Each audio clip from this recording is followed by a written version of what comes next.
개헌은 대한민국의 새로운 미래를 설계하는 일입니다.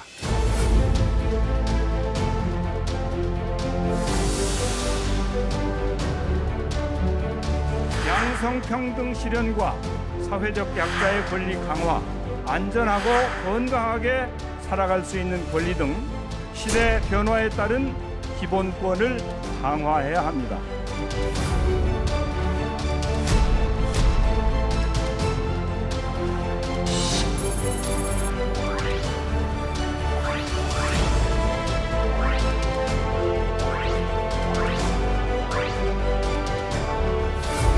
개헌에 대한 구체적인 안에 대해서 국민 앞에 발표를 하고 국민의 여망에 부응하는 개헌 작업이 성사가 될 수 있기를.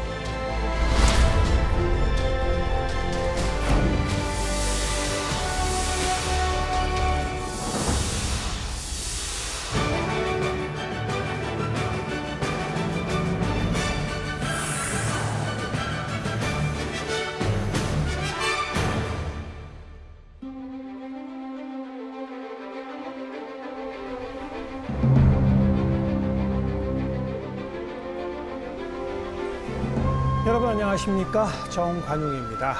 국회방송 특집 토론 개헌이 미래다. 오늘 그 세 번째 시간입니다. 오늘 다룰 주제는 국민의 기본권 분야인데요. 우리가 보통 헌법하면 대통령 중심제냐 내각제냐 권력 구조 문제에 좀 집착하는 경향이 있는데 사실 헌법은 국민의 기본권, 권리와 의무를 규정하는 것이 더 핵심이라고 말할 수 있습니다. 급변하는 시대 변화 또 사회적 요구를 받아서 그 국민의 권리 부분도 조금씩 변화시켜야 할 텐데 그동안 시대 변화를 반영하지 못했던 것이 사실이죠. 이번 개헌 논의에서는 국민의 기본권 분야가 충실히 반영이 되어야 할 것 같습니다. 자, 그래서 오늘 네 분의 전문가 모시고 심도 있는 토론을 펼쳐보도록 하겠습니다. 한 분 한 분 소개해드리죠. 먼저 동국대학교 법학과의 김상겸 교수 나오셨습니다. 네, 안녕하세요. 또 성균관대학교 법학전문대학원의 정재황 교수 나오셨습니다. 네, 안녕하세요. 반갑습니다. 그리고 숭실대학교 법학과의 고문현 교수 나오셨습니다. 예, 안녕하세요. 반갑습니다. 그리고 김선수 변호사 나오셨습니다. 네, 안녕하십니까. 김선수입니다. 먼저 김상겸 교수님, 제가 우리 국민들이 또 정치권이 헌법하면 권력 구조에 집착하는데 사실 헌법은 국민 기본권이 더 핵심이다. 제가 틀린 말 한 거 아니죠? 가장 중요한 게 사실은 국민의 기본권이죠. 예, 헌법의 역사를 보더라도 사실 초창기의 헌법 명칭은 권리장전입니다. 그렇죠. 예, 그게 이제 헌법으로 명칭이 바뀐 게 1787년 미국의 연방 헌법에서 헌법이라는 명칭이 처음 등장한 거였거든요. 그럼에도 불구하고 1791년 미국이 수정 헌법을 제정할 때 수정 헌법의 원래 명칭은 연방의 권리장전입니다. 역시 권리장전. 예, 그렇기 때문에 사실 헌법의 핵심은 국민의 기본권이다. 이렇게 볼 수 있습니다. 정재환 교수 좀 보완해 주세요. 네, 방금 말씀드린 대로 이 헌법의 역사가 그렇죠. 그리고 무엇보다 일반 국민들께서 잘 이해하셔야 될 부분은 권력이 왜 필요한가라는 겁니다. 국민을 보다 행복하게 잘 살게 하기 위한 법률을 만드는 입법권, 그다음에 문제가 발생하면 재판을 통해서 그것을 구제해주는 사법권, 말하자면 재판권이죠. 이러한 권력들이 뭐 행정권은 말할 것도 없습니다.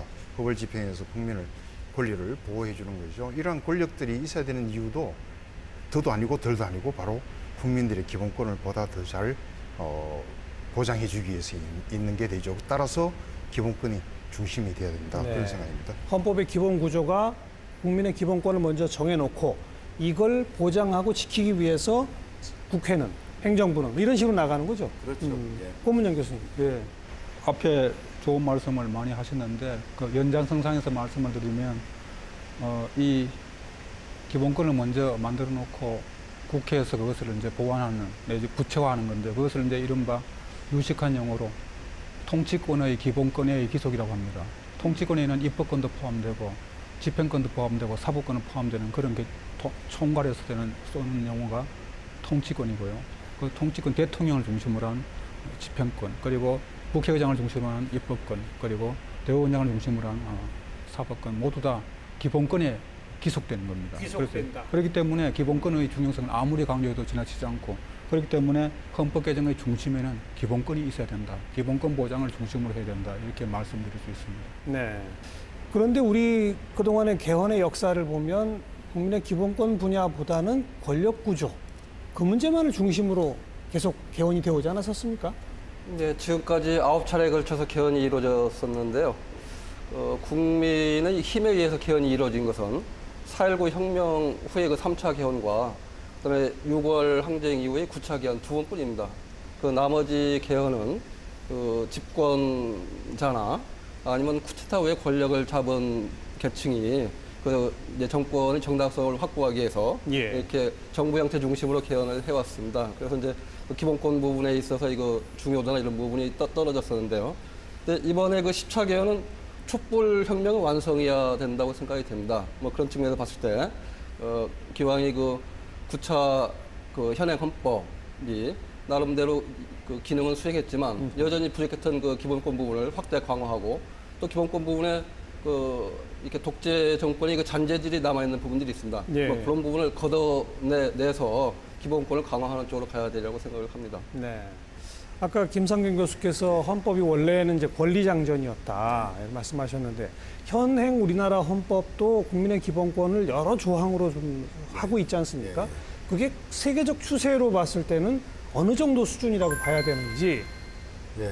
일단 뭐 우리 지금 기본권 규정은 열거주의에 따라서 나열을 하고 있습니다. 나열을 하고 있는데 굉장히 교과서적으로 나열을 하고 있거든요. 이게 왜냐하면 사실 과거에 그 1919년 바이마르 공화국 헌법에 그 규정들을 상당 부분 그 유사하게 만들어가지고 네. 나열하는데 체제 자체는 일단 뭐 그렇게 나쁘지 않게 되어 있습니다. 왜냐하면 자유권이 먼저 들어가 있고 자유권? 그다음에 이제 그 정치적 기본권에 해당하는 참정권이 들어가 있습니다. 그리고 이제 그 청구권, 국민의 청구권. 기본권 보장을 위한 청구권이 들어가 있고요. 예. 그다음은 이제 사회권 이런 형태로 이제 규정이 돼서 나열돼 있고 특히 우리 헌법에서 특이할 점은 37조 1항에 보면 헌법에 규정되지 않은 것이라 하더라도 그런 권리라 하더라도 헌법적인 어떤 가치나 그런 어떤 중요성이 있다면은 기본권으로 인정할 수 있다는 그런 규정이 있습니다. 그래서 예.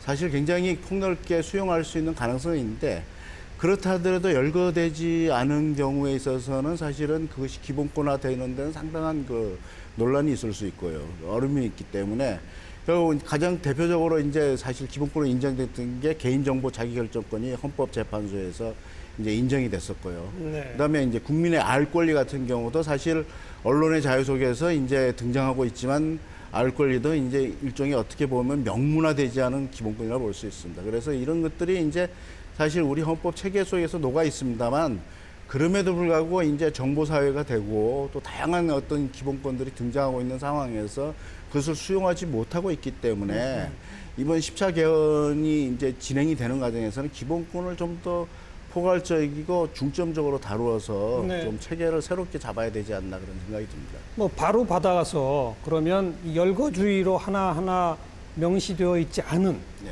이제는 조금 더 구체화시켜서 명시해야 할 그런 것들이 어떤 것들이 있겠는지 좀 쭉 한두 가지씩 말씀해 주시고 후반부에는 아까 김선수 변호사가 말씀하신 독재 정권의 잔재가 좀 남아있는 부분 그건 어떻게 고쳐야 할 것인지 그걸 후반부로 좀 미루고요.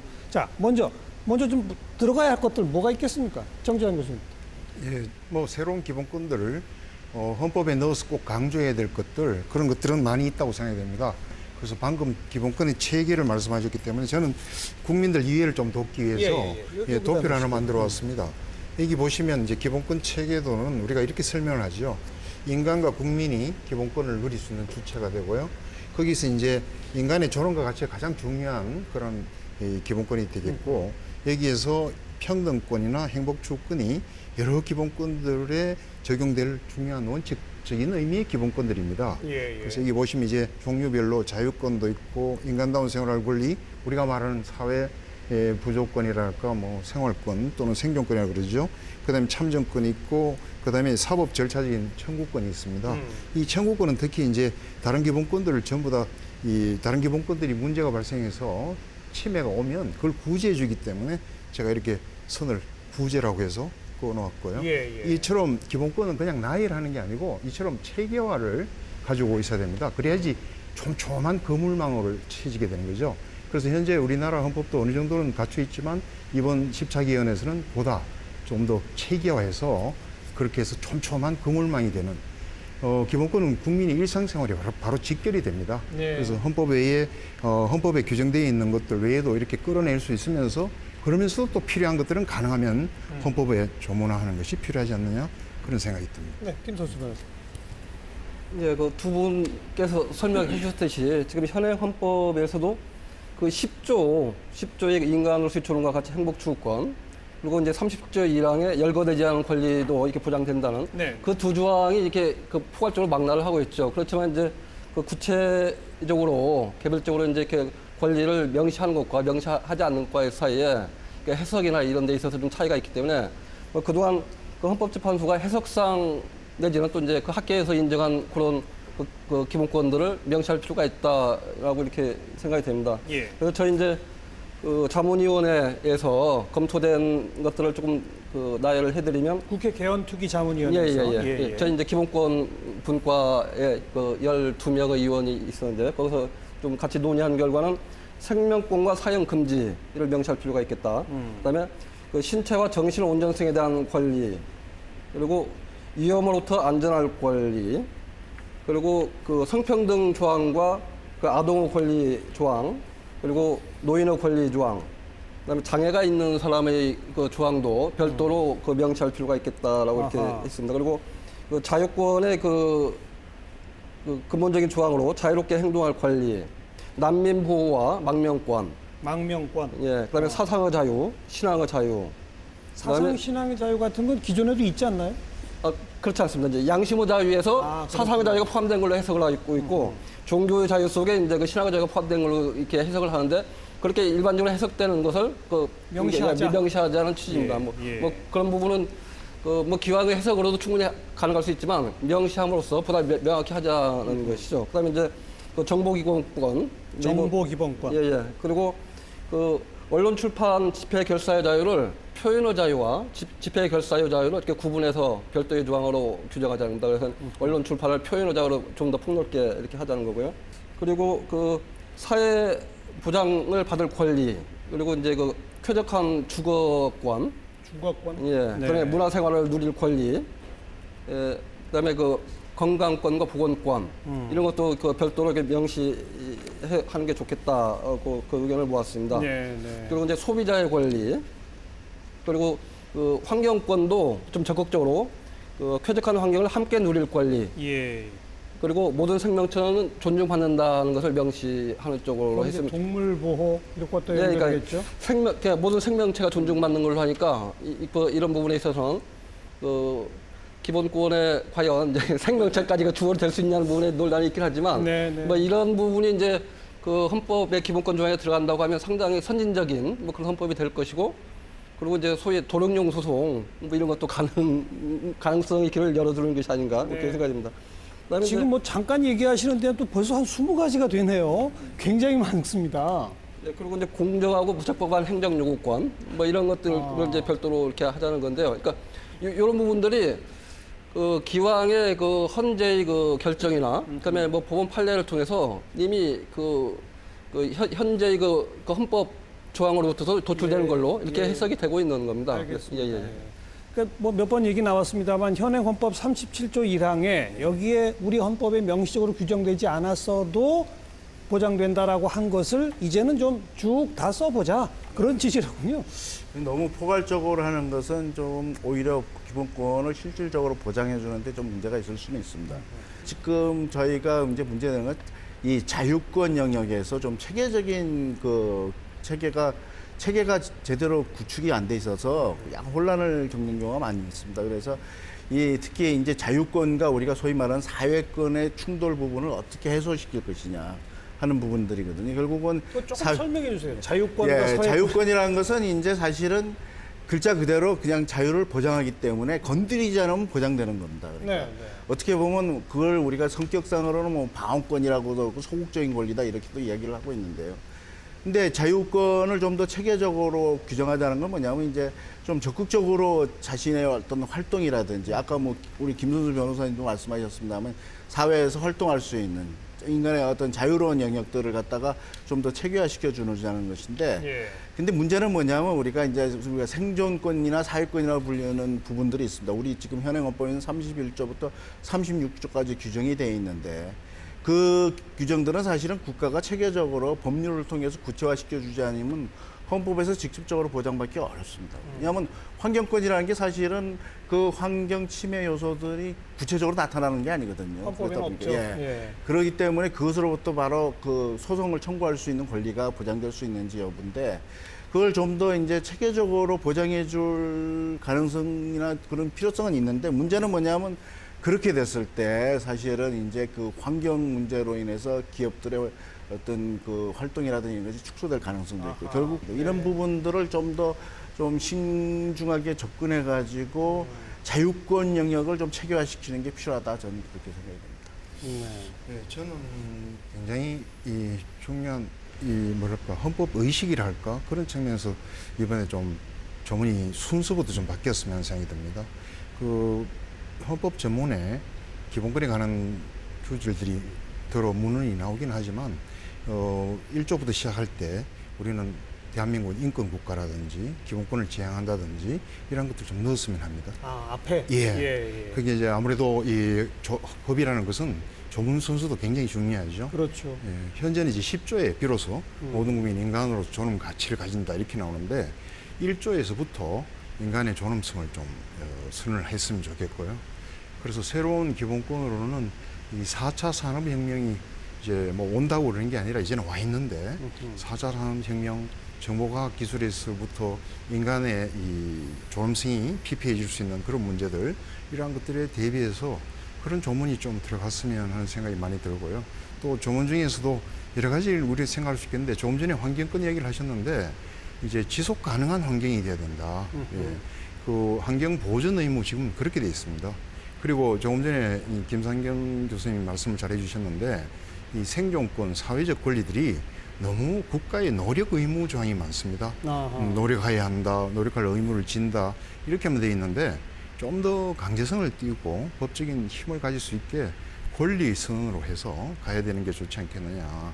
예를 들어서 모성에 관한 보호를 국가가 한다 이렇게 돼 있는데 모성 보호권을 아예 권리로 인정을 하고 또 안전으로부터 재난으로부터 안전 이렇게 돼 있는데 국가가 그걸 보호해야 된다 돼 있는데 가능한 한 그건 안전의 권리로 가는 것이 보다 후속력 있는 기본권 조문이 될 수 있지 않겠느냐. 그리고 이 기본권은 제가 서두에 말씀드린 대로 국민 일상생활에 널리 퍼져 있기 때문에 그리고 조금 전에 도의 그림에서 보여드린 대로 파생되어 나갈 수 있고 촘촘하게 나갈 수 있으니까 좀 새로운 기본권들을 과감하게 우리가 생각을 많이 해볼 수 있죠. 기업에 있어서의 이 노동자의 인권 같은 것도 이제는 좀 더 강한 보장을 해주는 쪽으로 가야 되지 않겠느냐. 여러 가지로 이 국민들의 몫입니다. 국민들의 이제 공헌을 할 수 있게 새로운 기본권들을 많이 저희들이 이야기를 하는데 이제 그런 얘기가 나오겠죠. 그러면 헌법에 뭐 모든 걸 다 규정할 거냐. 글쎄요. 예, 그런 얘기가 나오기 텐데. 그러니까 이 모든 걸 다 규정할 거냐라고 하는 문제가 하나 있을 수 있고, 아까 김상경 교수께서 자유권과 사회권의 충돌이라고 하는 표현을 쓰셨습니다만은 조금 더 구체적으로 들어가면 예를 들어서 김선수 변호사 말씀하신 생명권, 그러면 현재 우리는 사용제도를 가지고 있단 말이에요. 이 사용제도를 그러면 폐지하는 것이 옳으냐? 여긴 또 국민의 찬반 토론이 있을 수 있단 말이죠. 환경권 말씀하셨지만 그것이 또 과도하면 기업에 대한 과도한 규제, 그것이 경제 위축, 일자리 상실로 이어질 수도 있기 때문에 또 거기도 토론이 있을 수 있고. 고문현 교수님 어떻습니까? 이 쭉 말씀 들어보기에는 몇 분이 지적하신 여러 권리들, 야 이거 다 있으면 좋겠다 싶은데 무조건 다 넣기도 좀 그런 문제도 있는 거죠. 뭐 여러 의원님께서 좋은 말씀을 다 하시고 또 김선수 변호사님하고 저는 같이 개헌특위 같은 기본권 본과에 있어가지고 소개를 잘 해주셨는데 조금 전에 그 모든 기본권을 다 넣으면 그게 넣을 수는 있겠지만 그게 어디까지 포함될 것인가 가지고 또 싸우고 여러 가지 하기 때문에 결국은 중요한 거를 나열을 하고 열거를 하고 나머지는 우리 지금 37조 1항처럼 헌법에 열거되지 않은 자유와 권리는 경시되지 않는다. 네. 30조 1항이거든요. 그래서 없다 하더라도 경시되지 않아. 예를 들면 수면권이 있어요. 수면권. 수면. 네, 잠잘 수 있는 권리를 헌법에는 없는데 예. 잠을 안 자면 죽게 되고 그것만큼 소중한 거 없지만 그거는 당연히 30조 1항에서 도출할 수도 있고 안 그러면 인간의 존엄과 가치에서 도출할 수 있거든요. 그렇기 때문에 그것은 당연히 규정하면 할 수도 있지만 그것까지 할 필요가 있느냐. 그것까지 규정하게 되면 헌법이 너무 길어지는. 그래서 꼭 필요한 아까 전에 우리 정재환 교수님께서 도표로 잘 소개한 인간의 존엄과 가치를 기본으로 해서 거기에 관련되는 중요한 것 그런 것을 중심으로 하고 거기에 다 나열하지 못하는 것은 30조 1항 같이 열거되지 않은 헌법에 열거되지 않은 자유와 권리는 경시되지 않는다라든가 그런 규정을 통해서 그것을 그 안에 포함되는 것을 해석할 수밖에 없는 네. 그런 것으로 해야지 다 넣을 수는 없는 거 아닌가. 그렇지만 지금 우리 헌법을 요새 논의하는 것은 87년에 개정을 하고 지금 30년이 지났기 때문에 시대 상황을 반영을 해야 됩니다. 그래서 시대 상황을 반영하면 그 사이에 필요한 것이 무엇이었나. 그리고 정말 꼭 필요했는데 빠진 게 무언가. 첫 번째. 두 번째는 있는데도 불구하고 제대로 지키지 않는 것은 제대로 또 구체화시키고 또 강화시켜야 된다. 이렇게 해서 조금 전에 김선수 변호사님이 저희 기본권 자문 의견을 잘 정리해서 얘기해 주셨는데 조금 전에 이제 사형과 관련해서 독일에서는 아시듯이 제1장이 기본권입니다. 바로.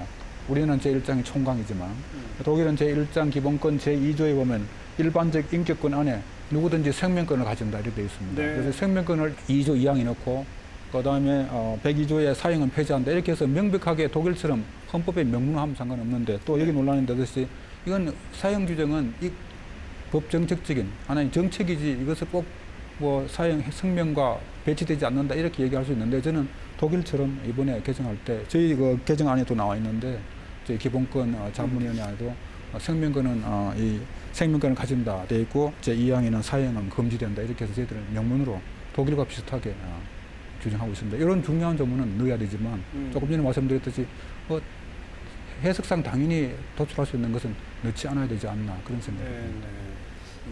저는 37조 1항을 너무 우리가 의존할 건 아닌 것이 만약에 그 조문이 없다고 가정을 해버리면 우리가 새로운 기본권들을 도출하기가 좀 힘들어지는 경우가 그렇죠, 생깁니다. 그렇죠. 그렇기 때문에 우리가 이른바 이제 실정권화 한다는 건데 가능하면 그 조문은 물론 그대로 둬야 되겠고 또 새로운 걸 많이 끌어내긴 해야 될 것 같습니다. 그러면서 헌법은 역사성을 갖고 있는 것 같습니다. 대표적으로 우리의 경우에는 헌법 12조의 신체의 자유 같은 게 굉장히 자세합니다. 신체의 자유. 예, 그게 사실은 거기에 상당 부분은 이 법률로 규정을 해도 될 그런 구체적인 규정인데 이걸 왜 뒀는지 우리가 생각을 해보면 아까 전에 우리 김선수 변호사 소대에 말씀하신 대로 암울했던 독재화 때 고문이 있었고 예, 민주화가 안 됐던 그런 슬픈 역사입니다. 이 헌법은 역사성을 갖고 있어서 그걸 또 남겨두는 게 굉장히 중요하고 그러면서 그건 앞으로의 의지를 계속 우리가 반영하는 것일 수가 있죠. 그러면서 이제 새로운 걸 더 부과해 가는 그래서 조문이 많다 그러는데 유럽 연합 그 기본권 헌장이 말이죠 50개 조가 넘습니다. 네. 예, 현재 우리는 10조부터 하면 이 37조 2항까지 가고 그다음에 38조에 의무조항도 있고 한데 그렇게 보면 과연 현재 조문이 그렇게 많은지 하는 생각은 들고 그래서 이번에 바뀌는 조문은 50년, 60년 뒤에 가도 우리 후배분들이 또 후손들께서 그 당시 좀 제법 체계적으로 만들었고 예. 조금 더 붙이면 되겠다. 물론 이제 계속 개정은 돼야 되지만 알겠어요. 그랬으면 좋겠다는 생각이 듭니다. 두 가지 정도만 말씀드리면 우선 기본권을 성질에 따라서 자유권과 사회권으로 구분하는 그런 방식에 대해서는 현대적 인권 개념에서는 상당히 비판이 이루어지고 있습니다. 그래서 보통 이제 자유권이라고 하면 국가가 침해하지 않을 권리, 그리고 사회권이라고 하면 이제 국가 적극적으로 보장해줘야 될 권리로 이해를 하는데, 근데 그 두 개의 성격이 엄격하게 이렇게 구분되는 게 아니라는 거죠. 그러니까 보통 생명권을 그 자유권을 보는데, 그런데 그 소극적으로 국가가 생명을 침해하지 않을 권리만이 아니라 적극적으로 이 생명권을 보장해서 국가가 일정한 급부를 해야 된다든가 그런 까지 또 도출될 수도 있는 걸 보거든요. 그리고 노동상권을 보통 사회권이라고 하는데 또 노동상권을 침해하지 않을, 국가 침해하지 않을 거라는 관점에서 또 자유권으로도 봅니다. 그래서 한 가지 기본권이 자유권이냐 사회권이나 엄격히 나누어지지 않고 이렇게 두 개의 성격을 같이 갖는 것으로 이렇게 평가하기도 합니다. 그렇기 때문에 보통 이제 사회권이라고 이렇게 구분 짓는 부분은 국가가 여러 가지 사정에 의해서 기본권을 제한하더라도 그게 이제 기본권 제한에 타당성이 있다고 해서 기본권 제한을 합류하는 그 논거로 많이 활용이 되고 있어서 그런 그 기본권을 그 자유권과 사유권으로 엄격하게 구분하는 그런 구분론은 좀 이제 극복이 되어져야 될 때라고 생각이 됩니다. 그리고 그 헌법은 우리 정 교수님께서 말씀하셨듯이 역사적인 문서입니다. 그래서 하나의 그 기본권 조항이 헌법에 들어갔을 때는 그 어떤 그 역사적인 맥락 속에서 들어간 부분이 또 그 재조명이 될 거라고 생각이 됩니다. 그래서 이번에 그 사회적 위험으로서의 안전권이 들어간다고 하면 그 메르스 사태와 세월호를 경험한 그 반성적 고려에서 이제 안전권이 들어가게 될 거고요. 그래서 만약에 이번에 새롭게 그 신설되는 기본권들이 있으면 뭐 그런 조항들에 대해서 그 조항이 이렇게 새롭게 들어가게 된 그런 역사성과 같이 설명이 되면서 그 헌법 교과서가 아주 풍부해지리라고 생각이 됩니다. 그리고 그렇게 많이 이제 그 보장이 되면 그 각 기본권과의 충돌이나 조정은 그 현재 그 우리 그 37조 2항에 의해서 기본권 간의 그 제한과 조정이 가능하거든요. 그래서 일단 보장하고 제한하고 이렇게 그 조정하는 방식으로 가는 것이 이게 좀 그 선진적인 방식이 아닌가 생각을 합니다. 토론 이런 말씀드렸으면 하는데 좀 딱딱한 걸 벗기 위해서라도 벗어나기 위해서라도 교과서 풍부해진다고 그러셨는데 이제 교과서 새로 써야죠.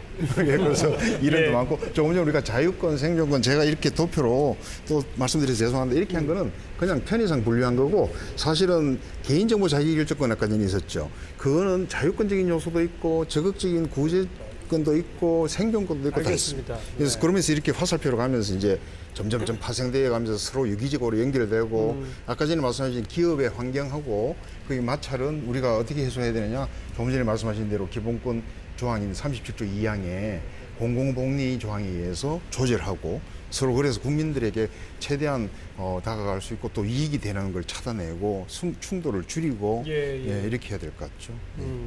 네 분 모두 이 부분에서는 생각에 큰 차이가 없는 것 같아요. 최대한 시대 변화를 반영하고 역사적인 어떤 우리 경험 속에서 예를 들어서 환경권 같은 거는 뭐 한 5, 60년 전에는 환경 오염이 심하지 않았으니까 굳이 필요 없었다면 이제는 정말 절실히 필요해지는 그런 거 아니겠습니까? 이런 식으로 시대 변화와 우리 역사적 경험을 반영해서 최대한 넣을 수 있는 걸 넣자. 그런데 이제 전부 다 넣을 수는 없으니 우선순위를 정하자. 뭐 이런 정도의 차이일 것 같은데요. 최우선시해야 할 것이 뭔지만 좀 한 말씀씩 들어보고 그다음에 이제 현행 헌법에서 독재적 잔재로서 우리가 좀 극복해야 할 건 뭐가 있는지 그쪽으로 좀 넘어가도록 하겠습니다. 우리 김 교수님, 최우선적으로 몇 가지 좀 꼽으신다면. 지금 저희가 가장 필요한 것 중에 하나가 정보와 관련된 기본권들이라고 볼 수 있습니다. 정보화 사회가 됐으니까. 그러니까 그동안 시대가 많이 변했음에도 불구하고 사실은 그쪽 부분의 어떤 기본적인 권리들에 대한 어떤 헌법적 근거가 부족했었거든요. 맞습니다. 그러다 보니까 이제 헌법재판소에서 결정을 통해 가지고 기본권으로 인정받는 경우에는 우리가 그것을 갖다 기본권으로 인정을 하면서 하고 있지만 실제로 근거가 확실하지 않다 보니까 여러 가지 어려움이 있습니다. 그래서 이제 유럽연합의 헌법 규정을 보면 개인정보 보호권이라든지 이 정보 기본권들이 많이 들어와 있습니다. 그래서 우리도 새로 이제 헌법을 개정하게 될 때 이 정보 기본권에 관한 규정들을 좀 세분화해서 집어넣어야 되지 않을까 생각이 들고요. 정보 기본권이라면 그게 구체적인 내용으로는 뭐가 될까요? 사실은 이제 정보 기본권 하면 정보 접근하고 청구할 수 있는 권리인데 지금 현재로서는 우리가 이제 개인정보 같은 경우에 있어서는 실제로 17조에 보면 사생활의 비밀과 자유가 있습니다. 그래서 자기 정보를 통제할 수 있는 것. 사적 영역이기 때문에 그 해석으로 이제 우리가 지금 커버를 하고 있습니다만 그걸 보완을 하고 있는데 명문화 시킨다면은 좀 더 구체적인 내용들이 이제 보장될 수 있겠죠. 그리고 또 개인정보 보호법이 시행 중에 있습니다만은 헌법적인 근거가 명확하지는 않습니다. 그래서 이제 헌법재판소 아까 말씀드린 것처럼 개인정보 자기 결정권. 이 결정권이라는 건 결국은 개인정보를 보호하는 것도 있지만 자신의 정보를 갖다가 적절하게 자신의 이익을 위해서 활용하는 그런 부분들이 있거든요. 그래서 보호와 이용을 양면성을 갖다 다 보장해 줄 수 있는 그런 헌법적 근거가 필요하다는 생각이 들고요.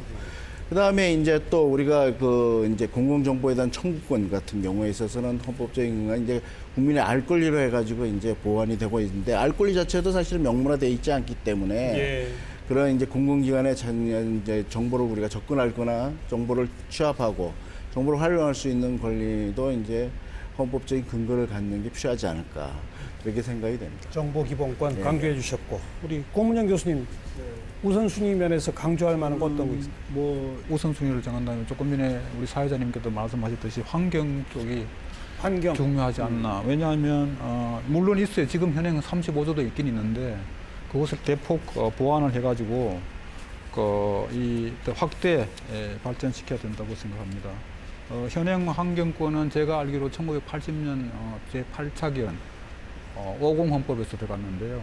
현행에서는 제가 보기로는 이제 이 동네의 환경은 좀 소극적으로 이 규정한 데 비해서 제가 말씀드리고 싶은 것은 미래 세대에 대한 책임을 지는 그런 규정. 예, 그래서 이 예. 미래 세대 규정이 그동안 빠졌습니다. 그렇죠. 종전에는 헌법 전문에 이제 우리들의 후손이라고 해서 헌법 전문의 후손이라고 있는데 그 후손을 이제 미래 세대라고 볼 수는 있지만 헌법 그 전문에 있는 것이고 이 환경권 조항에는 없었거든요. 그래서 국가는 미래 세대에 대한 책임을 지고 환경을 지속 가능하게 보존해야 한다. 이렇게 해서 미래 세대에 대한 책임과 지속 가능한 이 발전, 네. 서스테이너블 디벨롭먼트가 제가 보기에는 이 시대의 최고의 하도인데요. SD라고 하는 이 서스테이너블 디벨롭먼트 안에는 조금 전에 했던 여러 가지 생명에 대한 난민, 망원명 여러 가지가 다 포함되는 재난 여러 가지 해서 그래서 이것을 담을 수 있는 중요한 이 그릇이기 때문에 이 환경권의 구체화해서 더욱더 보장해야 되고 특히 모든 생명체는 존중받고 국가는 이를 위하여 필요한 내용을 법률로 정한다 해서 생명체를 존중하는 그래서 환경에 더 나가서 생명체 존중에 대한 규정까지 두면 네. 이 생명이 너무 경시되고 메말라가는 세상에 환경 우리 주위를 생각하게 되면 동물도 생각하게 되고 또 식물도 생각하게 되면 생명을 존중하게 되는 네. 그리고 파급 효과가 있지 않을까 그래서 저는 35조를 대폭 보완 발전해서 환경권과 생명체 존중, 예, 또 미래 세대에 대한 의무. 의무. 네. 네. 그래서 그다음에 지속 가능한 발전, 서스테이너블 디벨롭먼트 같이 있는 게 좋겠다고 생각합니다. 정지환 교수님은 뭘 좀 강조하시겠습니까? 예, 저는 아까 전에 4차 산업혁명 말씀드렸는데 이 정보기본권도 그렇고 또 인간의 존엄 가치가 이 과학기술로 인해서 이 파괴될 수 있을 수 있다는 그런 우려, 예, 그런 거에 우리가 좀 관심을 더 많이 가져야 돼서 그것을 대비하는 그런 헌법 조문이 돼야 된다는 생각이 들고요. 그다음에 이제 무엇보다도 통일을 우리는 준비하면서 통일 시대의 인권은 어찌해야 되는지 또 고민을 해야 될 것 같습니다. 당장 이 통일이 되면 지역 간의 격차도 많이 있을 겁니다. 그래서 차별 문제가 또 나올 겁니다. 그것뿐만 아니라 참정권은 또 어떻게 해야 되느냐 이런 문제 있습니다. 그리고 인간다운 생활할 권리가 현재 있지만 이걸 좀 더 구체화하는 게 좋지 않겠느냐. 말하자면 적정 임금이라는 걸 좀 더 강조를 해서 지금 현재 최저임금 가지고 참 지난번에 그거 통과하는데도 무지 힘들었습니다. 그렇지만 이거는 소득의 문제라기보다는 기본적인 생활의 이 안전망을 그리고 먹고 자고 이런 데는 걱정이 없도록 해주는 그다음에 이제 교육이 굉장히 중요한 것 같습니다. 교육. 예, 제일 바라건대 저는 교육의 공공성 조항이 꼭 들어갔으면 합니다. 지금 이 사교육 때문에 너무나 문제가 많습니다. 이거를 어쨌든 해소하기 위해서는 꼭 좀 이건 미래에 우리가 기본권하고도 관련되겠죠. 미래의 교육을 위한 것이니까 사교육을 줄일 수 있도록 교육의 공공재적인 성격, 공공성에 이걸 좀 강조를 하는 그런 기본 규정이 들어가줬으면 하는 생각이 많습니다. 네. 조금 아까 언급하신 그 인간다운 삶을 살 권리, 그래서 최저임금까지 언급하셨는데 연관해서 차제의 동일가치 노동, 동일임금 조항 같은 걸 헌법에 두는 게 어떠냐. 요즘 뭐 비정규직 문제가 우리 사회의 큰 숙제니까 그런 주장도 있어요. 그 점은 어떻게 생각하시나요? 그것만 저 같은 경우 이제 그 새로운 기본권 조항을 신설하는 것도 중요하지만 이번 개헌의회에 반드시 해야 될 사항 중에 하나가 노동 기본권을 국제적인 수준에 부합하게 좀 보장하는 수준으로 개선해야겠다는 게 저로서는 가장 중요하게 생각하는 것 중에 하나입니다. 특히 그 노동 3권이라는 관점에서 보면 그 유엔의 여러 위원회라든가 ILO 결사자유위원회로부터 매번 여러 분야에 있어서 그 개선 권고를 받고 지적을 받고 있는 상황입니다. 그래서 뭐 그런 부분을 해결하는 것이 이제 뭐 환경권까지 나가기 전에 우리 사회의 구성인 이 노동자에 대한 제대로 된 그 기본권 보장부터 출발해야겠다고 생각이 됩니다. 그래서 그 출발점으로 일단 근로나 근로자라는 용어를 이번 기회에 노동이나 노동자라는 용어로 이렇게 바꿔야 되겠다고 생각이 됩니다. 그게 그 법적으로도 좀 그 불합리한 게 근로기준법에서 근로의 개념에 대해서 정신노동과 육체노동을 말한다 그렇게 정의 규정을 두고 있거든요. 이게 1953년 근로기준법이 개정될 때부터 그렇게 두고 있습니다. 그러면 육체노동과 정신노동을 두 개를 묶어서 얘기하면 노동이어야 되는데 그게 근로로 되고 그다음에 육체노동을 하는 사람은 육체노동자고 정신노동을 하는 사람은 정신노동자고 육체노동자와 정신노동자를 뭐 이렇게 둘을 묶어서 얘기하면 노동자라고 하는 게 맞지 않겠습니까? 맞죠. 네.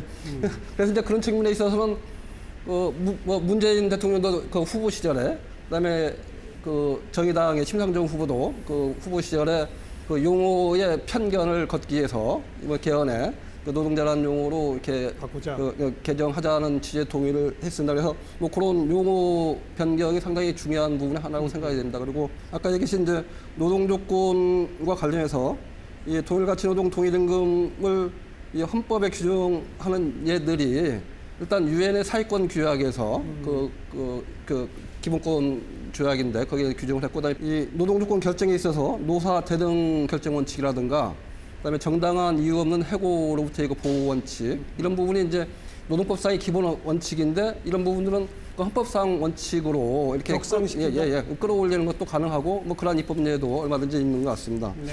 그리고 이 뭐 단체 행동권 행사의 그 목적을 헌법에서 근로조건의 향상으로 이렇게 너무 지나치게 그 협소하게 해석을 해놔서 실제로는 그 노동자의 입장에서는 고용 안정이나 구조조정과 관련해서 직접적으로 일자리와 관련된 사항임에도 불구하고 그런 걸 내걸고 이제 파업을 하면 그 목적의 정당성이 부정이 돼서 바로 이제 뭐 형사처벌 문제라든가 뭐 민사상 손해배상 책임까지 이렇게 묻는 뭐 그런 상황으로 돼서 이제 뭐 국제기구에서 뭐 그런 부분에서 계속 개선 권고를 하고 있어서 이 노동상권의 그 목적을 조금 확대해서 경제적 사회적 지위 향상이라는 부분까지 조금 확대하는 게 어떨까 싶고요. 그다음에 뭐 공무원의 그 노동상권 제한 문제는 그 ILO의 그 핵심 협약 중에 그 87호 협약과 이제 98호 협약이 있고 그 8대 핵심 협약이어서 지금 정부도 뭐 비준을 추진하고 있습니다. 거기서 이제 경찰 공무원과 현역 군인에 대해서만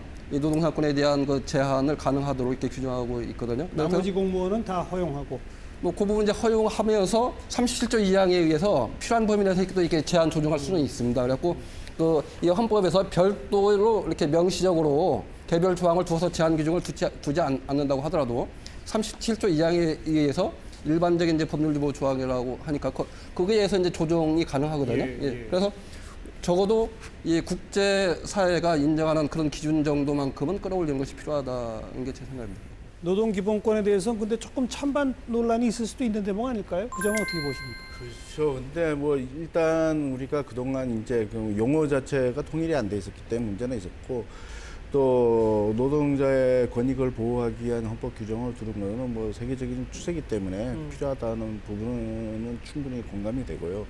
다만 이제 그 사실은 노동의 어떤 그 유연성이라든지 탄력성을 흥했을 때 헌법의 모든 원칙들을 다 규정하는 것은 좀 문제가 있다는 생각이 듭니다. 그래서 그런 부분은 사실은 법률 조항으로 내려가지고 사회 변화에 따라서 적절하게 오히려 그것을 갖다가 규정하는 것이 어떻게 보면은 노동자들의 권익을 좀 더 실질적으로 보장해 줄 수 있는 방법이 아닌가 생각이 들어서요.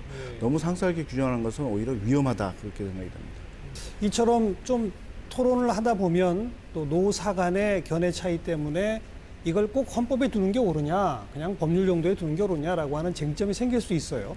또 하나 이런 쟁점이 이미 던져져 있는 게 요즘 법원도 판결을 서로 다 엇갈리게 하고 있는 양심적 병역 거부 뭐 이런 것도 헌법상 권리로 보장하자 뭐 이런 목소리가 또 일각이 있거든요. 그 점은 어떻게 생각하십니까? 여기는 사실 굉장히 중요한 쟁점이고, 특히 뭐 반대하는 측에서는 한국의 그 분단의 그 특수한 상황을 자꾸 강조하시는 것 같은데, 저는 이제는 대한민국이 OECD국의 또 한 10대 강국이고, 그런 면에서 수준이 올라갔기 때문에 저는 이제 양심적 병역 거부도 이제는 대한민국 수준을 자꾸 그 분단 상황만 강조하지 말고 우리 수준에 맞게 이 자세를 바로 잡아야 된다 생각하기 때문에요. 이제는 양심적 병역 거부는 인정해야 된다 생각합니다. 대신에 양심 심사를 좀 엄격하게 해서 정말 국정이야 알곡을 구별할 수 있게 정말 그 군대를 면탈하기 위해서 가는 사람은 거기에 뭐 여러 가지 징계라든가 가차하면 체불을 하지만 정말 양심상 거부하는 사람은 그걸 존중해서 정말로 그 사상의 자유, 양심의 자유가 살아있게 그래서 대한민국이 정말로 기본권 보장해서 선진국이 될 수 있게 그렇게 해 나가는 것이 필요하기 때문에 저는 적극적으로 찬성하고 있습니다. 김 교수님 어떻게 생각하세요? 저는 사실은 표현 자체가 잘못됐다는 생각이 들고요. 양심의 자유에 기반해가지고 병역 거부한다는 거는 우리가 38조인가요? 9조에 보면 그 국방의 의무가 있거든요. 예, 병역 의무가 다른 국가하고 달리 규정이 되어 있습니다. 그래서 사실 헌법상으로 봤을 때 하나로 권리를 인정했을 때 하나의 의무가 있다면 차라리 그런 국방의 의무 같은 조항을 삭제한다면 모르지만은 그 자체는 문제고요. 사실 양심에 반해가지고 병역의 의무를 있는 게 결국은 사람을 살해할 수 있는 어떤 총기라든지 이런 걸 다뤄야 된다는 것 때문에 거부하는 거라서 집총 거부? 보통 집총 거부라고 그러거든요. 네. 그러니까 그러면 사실 뭐 농담 삼아 얘기하면 양심이 없는 사람들만 군에 가는 건 아니지 않습니까? 그죠? 그렇기 예. 때문에 그건 아닌 것 같고요. 집총 거부라고 할 수 있는데 결국 집총 거부를 했을 때는 문제는 뭐냐면 병역의 의무에 준하는 대체 복무를 갖다가 해야죠. 해야 되는 게 아니냐. 그렇다면 그걸 헌법에 명문화시킨다면 그건 딱히 거부할 이유는 없다고 봅니다, 사실은. 왜냐하면 우리가 기본권을 확대 보장한다는 측면에서 봤을 때는 최대한 보장해줘야 되는데 정말 본인이 어떤 종교적인 이유라든지 양심의 이유로 인해 가지고 나는 총기를 다루지 못한다 그러면 그런 의사에 대해서도 좀 더 적극적으로 배려해 줄 수 있는 국가의 어떤 그런 그 배려가 필요하다고 봅니다. 그런 대신 그 사람들도 병역의 의무를 이행하는 자들과 동일한 어떤 기준에 의해 가지고 대체 복무를. 예, 독일에서도 이미 판결이 나왔습니다만은 과도하게 대체 복무를 기간을 연장했을 때는 그 자체도 평등권을 침해하는 것이기 때문에 동일한 관점에서 해주는 건데 헌법에 명문화시킨다면 그건 거부할 이유는 없다고 봅니다. 그래요. 좋습니다. 정보 기본권, 환경, 그리고 통일 시대 대비 교육권, 그리고 노동 기본권, 또 쟁점이 되는 뭐 양심적 병역 거부 뭐 이런 등등을 좀 강조점을 찍어주셨고 그 어느 정도 수준까지 거기에 헌법 안에 넣을 것이냐 말 것이냐를 이제는 좀 더 국민적으로 토론할 필요가 있다. 이 정도 말씀으로 좀 추가해야 할 것들 의견을 좀 듣고요.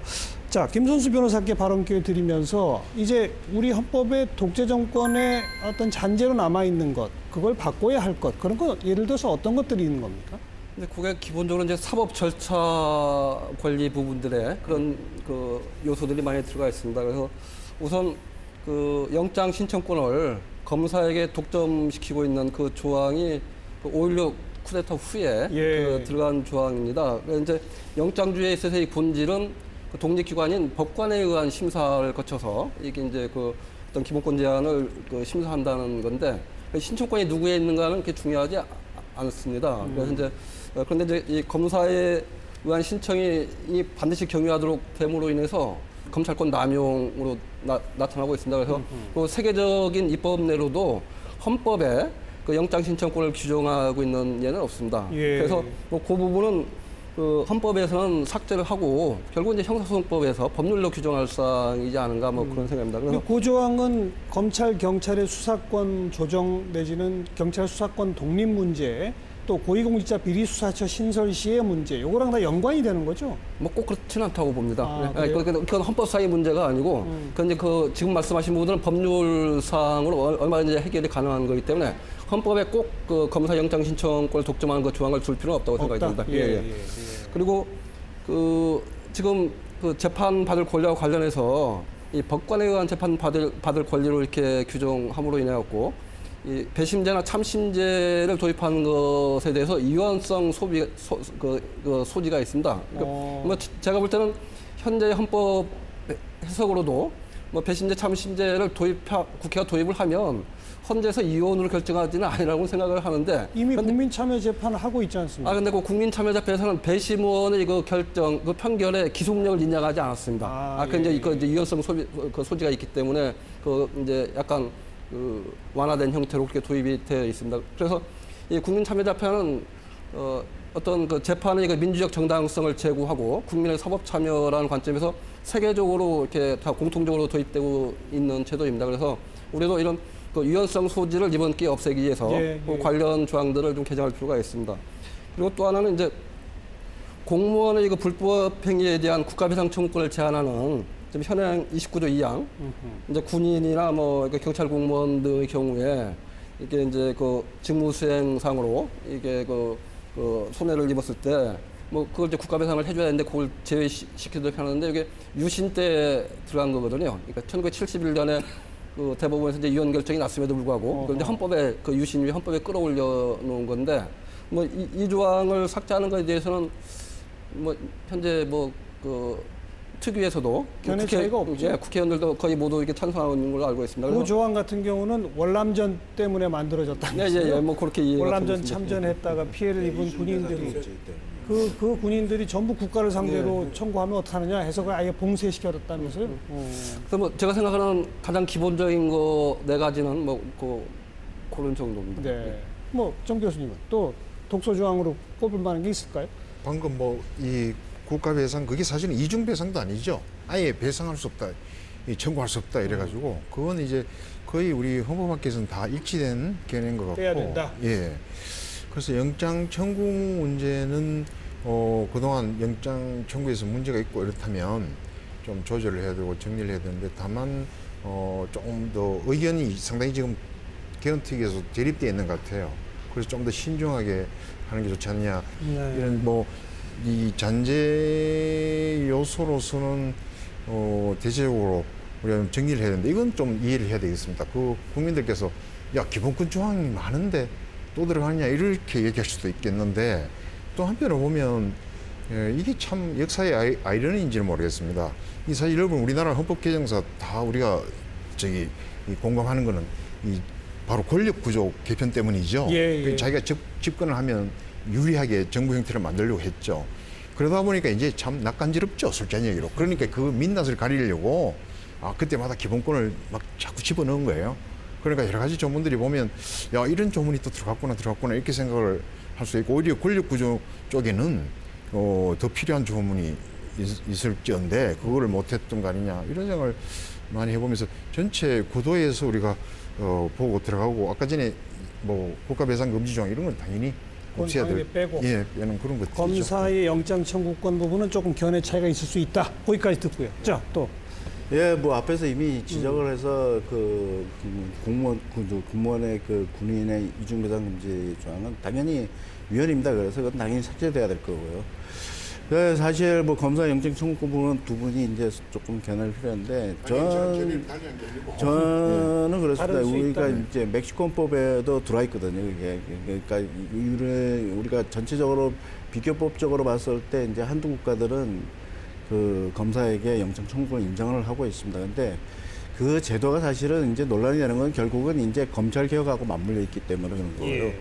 근데 그 제도가 헌법에 명문화된 건 물론 군사 정권에서 그렇게 했습니다만은 사실은 그 이전에 사법경찰에 의해서 오남용이 되는 경우를 통해 가지고 굉장히 그게 남발이 됐습니다. 그러다 보니까 이제 이걸 사실 국민의 인권 보장 차원에서 뭐 그 당시에 어떤 연유로 해가지고 헌법에 명문화시켰는지 모르겠습니다만 이 때문에 좀 더 우리가 그걸 신중하게 접근해서 검토를 해야 된다고 생각이 들고요. 그리고 이제 국회에다가 그것을 입법을 넘겼을 때 국회가 또 좌우했을 때 문제점들도 있습니다. 그렇기 때문에 좀 더 그 신중해야 되는데 오히려 저는 그게 사실은 우리가 검찰을 어떻게 보느냐의 문제인데 그 준사법기관이라고 보거든요. 형사 절차에 있어서는 검찰과 법원은 사실은 어떤 대등한 관계에 있다고 봐야 됩니다. 그래서 그런 부분 관점에서 봤을 때는 오히려 영장 제도를 갖다가 신청하고 발부를 갖다 분산시키는 것도 나름대로 의미가 있고 역사적인 어떤 가치도 있다고 생각이 들고요.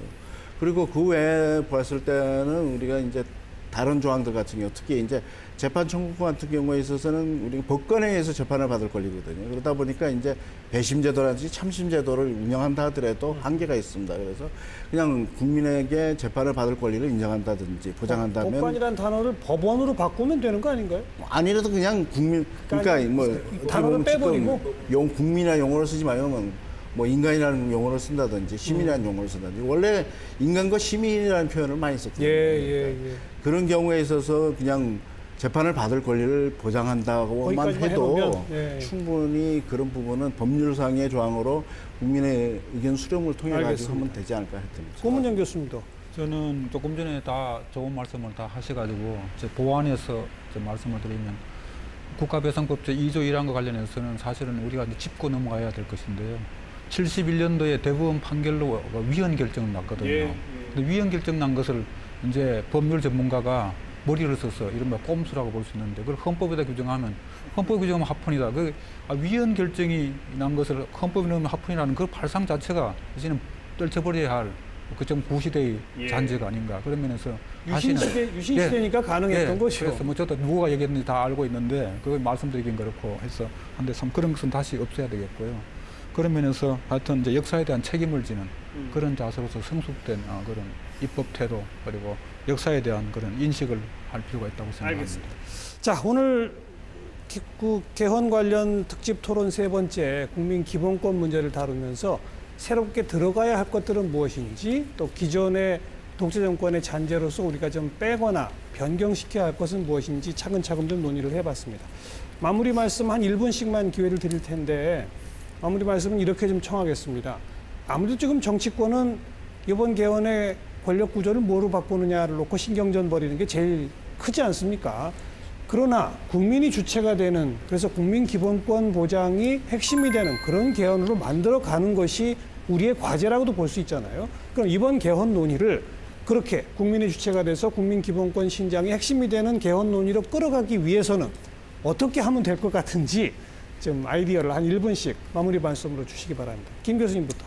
네, 일단 먼저 쟁점이 될 만한 것들을 이슈화 시킬 수 있는 국민들에게 알릴 수 있는 방법을 강구를 해야 된다고 봅니다. 그래서 우리가 지금 나온 그 기본권과 관련해서 기본권 신장을 위한 어떤 새로운 기본권에 대한 논의라든지 이런 부분들에 대해서 공청회를 지속적으로 해야 될 것 같고요. 그리고 또 언론을 통해서 홍보도 해야 된다고 생각이 듭니다.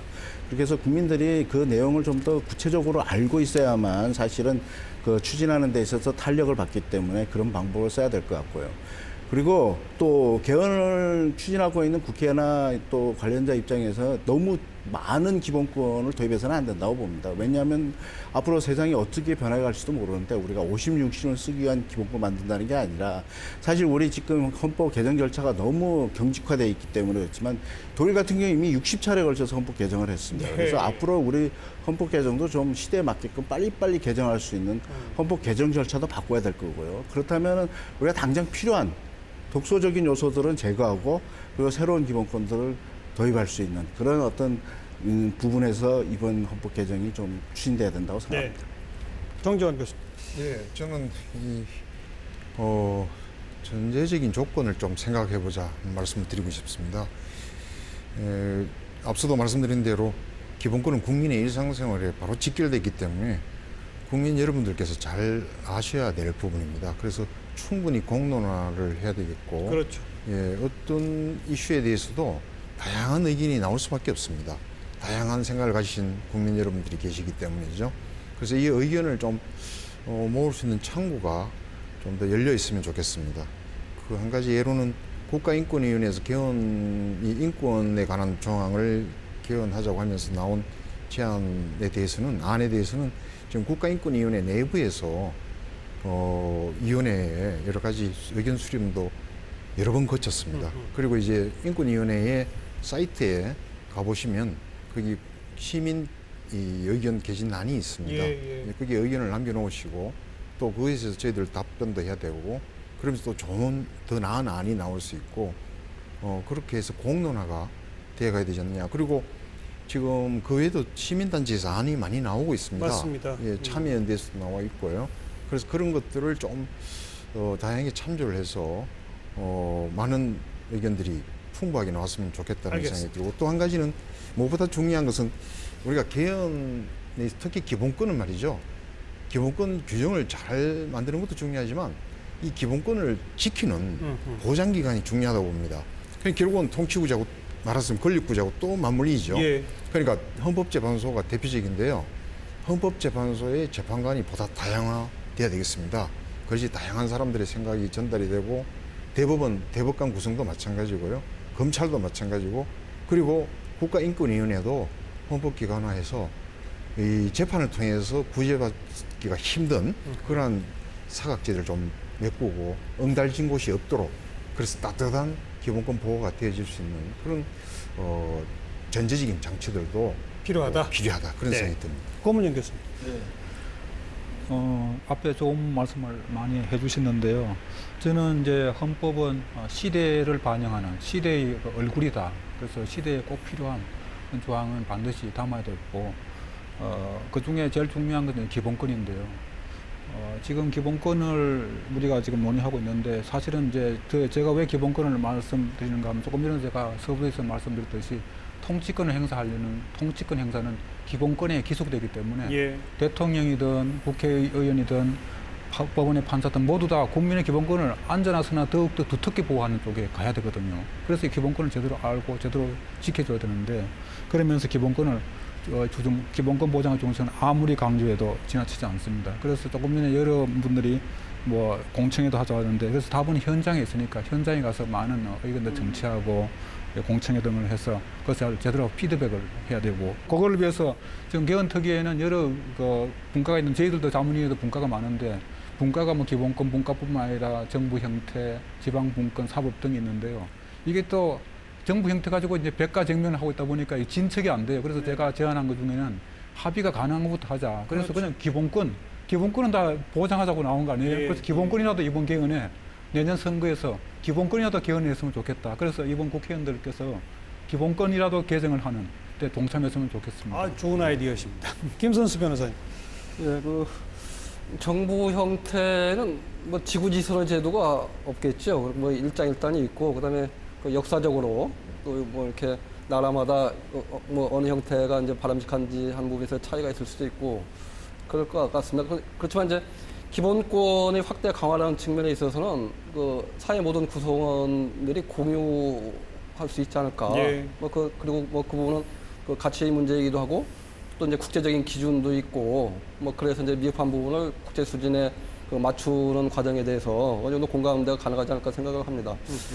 그런 측면에서 보면 이 정부 형태 부분에 있어서 이렇게 개헌에 필요한 의견 수렴이 정 어렵다고 하면 최소한 기본권 부분부터라도 내년 지방선거에서는 국민투표를 통해서 이루어질 수 있는 좀 그런 방법으로 갔으면 좋겠다는 생각입니다. 그리고 우리 고문영 교수님도 말씀하셨듯이 저희 개헌특위 자문위원회 기본권 문과 같은 경우는 그래도 각 분야의 전문가들이 왔습니다. 그래서 각자 이렇게 자기 분야에서 이제 성평등 헌법을 만들겠다, 내지는 복지헌법을 만들겠다, 환경헌법을 만들겠다, 노동헌법을 만들겠다, 이런 나름대로 사명 의식을 갖고 온 분들이 모여서 의견을 모아서 이제 어느 정도 하나의 의견을 이렇게 결집해 냈는데, 이거부터 좀 특위에서 좀 제대로 반영하고 그걸 기본으로 해서 이제 국민들의 의견을 걷는 절차를 좀 거쳤으면